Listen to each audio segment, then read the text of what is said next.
இந்த stock market கற்றுக்கிட்ட புதுசில் அட இவ்வளோ தான் ஸ்டாக் மார்க்கெட்டா, இது தெரியாமல் எத்தனை நாள் இருந்துட்டோமே அப்படின்னு சொல்லி எல்லாருமே ஒரு எந்தூசியாஸ்டிக் ஆகிடுவாங்க. குறிப்பாக இந்த ஒரு ஸ்டாக்கை பை பண்ணுறது எப்படி, செல் பண்ணுறதுங்கிறது ரொம்ப ஈஸி. ஒரு யூடியூப்பில் நீங்கள் சும்மா ஒரு வீடியோ பார்த்தாலே நீங்களே அடுத்த 5வது நிமிஷம் ஒரு ஸ்டாக்கை பைக்கோ அல்லது செல்லோ ஈஸியாக பண்ணுவீங்க. இப்போது அந்த உலகத்தில் இருக்கக்கூடிய எல்லா முக்கிய சாஃப்ட்வேர் இன்ஜினியர்ஸும் இந்த ஸ்டாக் மார்க்கெட்டில் தான் கோடிங் பண்ணிட்டு உட்காந்துருக்காங்க. அதனால் பார்த்தீங்கன்னா இதனுடைய யூசர் இன்டர்ஃபேஸ், இதனுடைய யூஏலாம் வந்து ரொம்ப ஈஸியாக இருக்குது.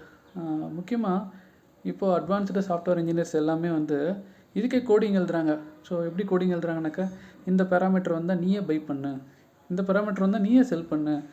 ஸோ அவங்க வந்து ஒரு 10 ட்ரேட் பண்ணுறாங்க அப்படின்னா ஒரு 7 ட்ரேட் சக்ஸஸ் ஆனால் கூட போதும் அப்படிங்கிற மாதிரி ஸ்டாக் மார்க்கெட்டுக்கு நிறைய டூல்ஸ்லாம் பண்ணுறாங்க. எதுக்கு சொல்கிறேன்னா, ஒரு ஸ்டாக்கை பை பண்ணுறதுக்கோ செல் பண்ணுறதுக்கோ ஆளுங்க கூட தேவையில்லை. கம்ப்யூட்டரே கூட பை பண்ணும், கம்ப்யூட்டரே கூட செல் பண்ணும்.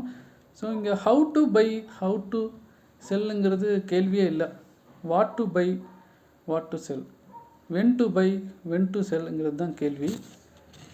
இதுதான் ரொம்ப கஷ்டம்.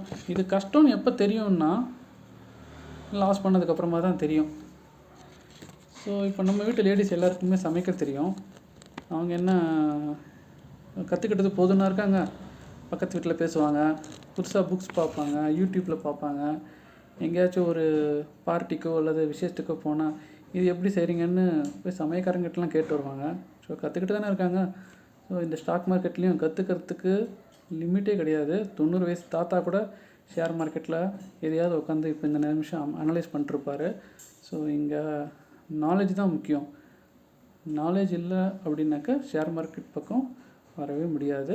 ஸோ நாலேஜை வளர்த்துக்கோங்க. Thank you guys. இந்த வீடியோ பிடிச்சிருக்கு அப்படின்னா நீங்கள் லைக் பண்ணுங்கள். ஸோ இந்த மாதிரி வீடியோ ஃபர்தராக போட நான் ஸ்டெப்ஸ் எடுக்கிறேன். தேங்க்யூ.